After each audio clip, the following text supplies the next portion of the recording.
রান্না হচ্ছে কাঠ মশলার চিকেন। ঘাবড়ে যাবেন না, সব আইটেমই একেবারে দেশি, আহামরি কিছু না। আপনি চাইলে ক্যাপসিকাম দিতেও পারেন, নাও দিতে পারেন।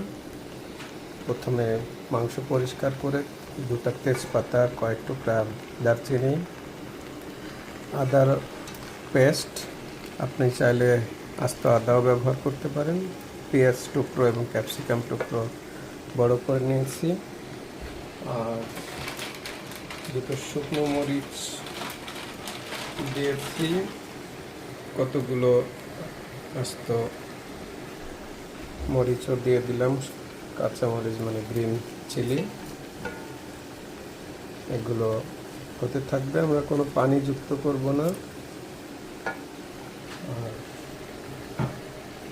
সামান্য তেলে এটা রান্না হবে।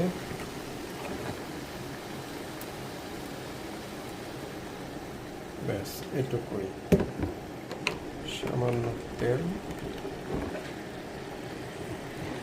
মিক্স পিসও ব্যবহার করতে পারেন চাইলে। আর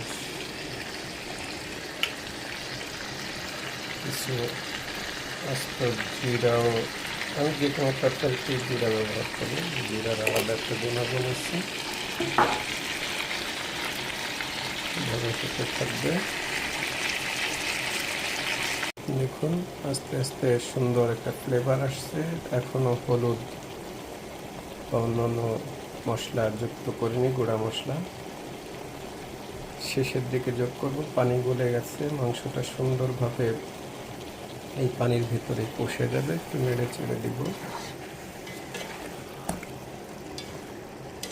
পাকিস্তানে এই ধরনের চিকেন খুব বেশি রান্না করা হয়।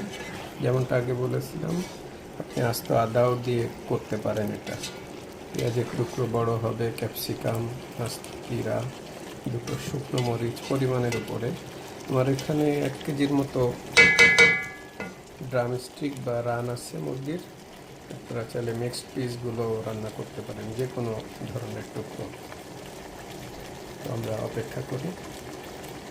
দিয়ে দিলাম পুদিনা পাতার 2টো ডাঁটা, গরমে মিশে যাবে। সুন্দর একটা কালার হওয়া শুরু করেছে অলরেডি। ওকে লবণ আর সামান্য শুকনো মরিচের গুঁড়ো দিয়ে দিয়েছি একটু গোলমরিচের গ্রিন্ড করা গুঁড়ো। আর এখন একটু হলুদ অ্যাড করছি পরিমাণ মতো।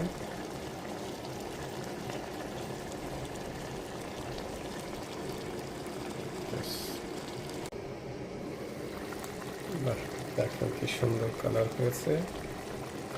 যেহেতু অনেকটা মাংস গলা গলা ভাব, এবার চলুন নারকেলের দুধ দিয়ে দিলাম।